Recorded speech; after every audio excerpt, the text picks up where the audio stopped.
بسم اللہ الرحمن الرحیم۔ یہود کی نافرمانیاں اور ان پر اللہ تبارک و تعالیٰ کے انعامات کا تذکرہ چل رہا تھا۔ اللہ پاک آگے فرماتے ہیں، اعوذ باللہ من الشیطان الرجیم، بسم اللہ الرحمن الرحیم۔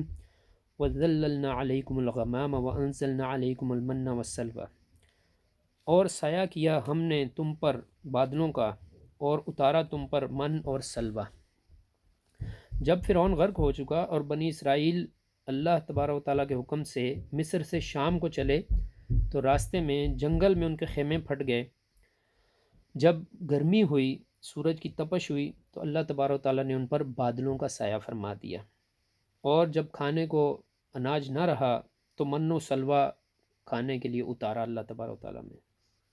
من ایک چیز تھی، چھوٹے چھوٹے دانے تھے، رات کو برستے اور لشکر کے ارد گرد ڈھیر لگ جاتا، لوگ اس میں سے اپنی تو حاجت کے مطابق اٹھا لیتے۔ اور سلوہ ایک پرندہ ہے جس کو بٹیر کہتے ہیں، شام کو لشکر کے گرد ہزاروں جمع ہو جاتے تو اس کو پکڑ لیتے اور بھون کر کھاتے۔ تو یہ اللہ تبارک و تعالیٰ نے آسمان سے ان پر خصوصی طور پر من و سلوہ نازل فرمایا۔ کلوا من طیبات ما رزقناکم، کھاؤ پاک حلال چیزیں جو ہم نے تم کو دیں، یعنی یہ لطیف اور لذیذ غذا کو کھاؤ اور اس پر اکتفا کرو، نہ آگے کے لیے ذخیرہ جمع کرو، نہ دوسری غذا سے مبادلے کی یعنی تبدیل کرنے کی خواہش کرو۔ وما ظلمونا ولکن کانوا انفسهم یظلمون، اور انہوں نے ہمارا کچھ نقصان نہ کیا بلکہ اپنا ہی نقصان کرتے رہے۔ اول ظلم یہ کیا کہ ذخیرہ کر کے رکھا تو گوشت سڑنا شروع ہو گیا، اور دوسرے یہ چاہا کہ من و سلوہ کو تبدیل کر دیں مسور سے، گندم، پیاز وغیرہ ملے جس سے طرح طرح کی تکلیف و مشقت میں مبتلا ہوئے۔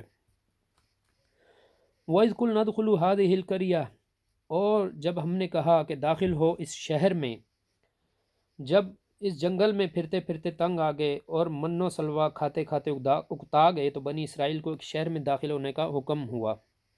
اس کا نام اریحہ تھا، اور اس میں قوم عمالقہ جو قوم عاد سے تھی وہ مقیم تھی، اور بعض نے فرمایا ہے کہ بیت المقدس تھا۔ فَكُلُوا مِنْهَا حَيْثُ شِئْتُمْ رَغَدًا وَادْخُلُوا الْبَابَ سُجَّدًا، اور کھاؤ اور اس شہر اس میں سے جہاں سے چاہو فراغت سے، اور داخل ہو دروازے میں سجدہ کرتے ہوئے، اس شہر کے دروازے میں سے سجدہ شکر کرتے ہوئے جاؤ۔ یہ شکر بدنی ہوا، اور بعض فرماتے ہیں کہ برائے تواضع کمر کو جھکا کر چلو۔ وَقُولُوا حِطَّةٌ نَغْفِرْ لَكُمْ خَطَايَاكُمْ، اور زبان سے اپنے گناہوں کی معافی مانگتے جاؤ۔ یہ شکر زبانی ہوا۔ جو یہ دونوں باتیں کرے گا اس کی خطائیں ہم معاف کر دیں گے اور نیک بندوں کے لیے ثواب بڑھا دیں گے۔ تو آگے دیکھیں ان کی بدبختی اور ان کی نافرمانیاں، اللہ تبارک و تعالیٰ کے اس حکم کا انہوں نے کیا حال کیا۔ فَبَدَّلَ الَّذِينَ ظَلَمُوا قَوْلًا غَيْرَ الَّذِي، پھر بدل ڈالا ظالموں نے بات کو اس کے خلاف جو ان سے کہی گئی تھی، قیل لہم کہی گئی تھی۔ فَبَدَّلَ الَّذِينَ ظَلَمُوا قَوْلًا غَيْرَ الَّذِي قِيلَ لَهُمْ، پھر بدل ڈالا ظالموں نے بات کو اس کے خلاف جو ان سے کہہ دی گئی تھی۔ فَأَنزَلْنَا عَلَى الَّذِينَ ظَلَمُوا رِجْزًا مِّنَ السَّمَاءِ بِمَا كَانُوا يَفْسُقُونَ، پھر اتارا ہم نے ظالموں پر عذاب آسمان سے ان کی حکم عدولی پر۔ اللہ تبارک و تعالیٰ کے قول میں یہ تبدیلی کی کہ بجائے حتتن معاف کر دے کی بجائے تمسخر سے ہنتتن کہنے لگے، یعنی گیہوں، گندم، اور سجدے کی جگہ اپنی سرینوں پر پھسلنا شروع کر دیا، اپنے بیگ پر گھسٹنا شروع کر دیا۔ جب شہر میں پہنچے تو اس نافرمانی پر ان پر طاعون پڑا، پلیگ کی بیماری آئی، دوپہر تک 70,000 یہودی مر گئے۔ یہ اللہ تعالیٰ کی طرف سے عذاب تھا۔ وَإِذِ اسْتَسْقَىٰ مُوسَىٰ لِقَوْمِهِ فَقُلْنَا اضْرِب بِّعَصَاكَ الْحَجْرَ، اور جب پانی مانگا موسیٰ نے اپنی قوم کے لیے تو ہم نے کہا مار اپنے عصا کو پتھر پر۔ فَانْفَجَرَتْ مِنْهُ اثْنَتَا عَشْرَةَ عَيْنًا، سو بہہ نکلے ان سے 12 چشمے۔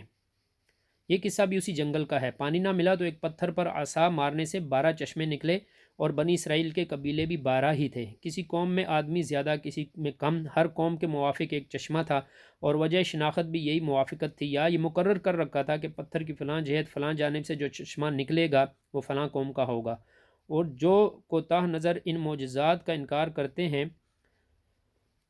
دیکھیں مقناطیس بھی تو لوہے کو اپنی طرف کھینچ لیتا ہے، اس پتھر نے پانی کھینچ لیا تو انکار کی کیا وجہ؟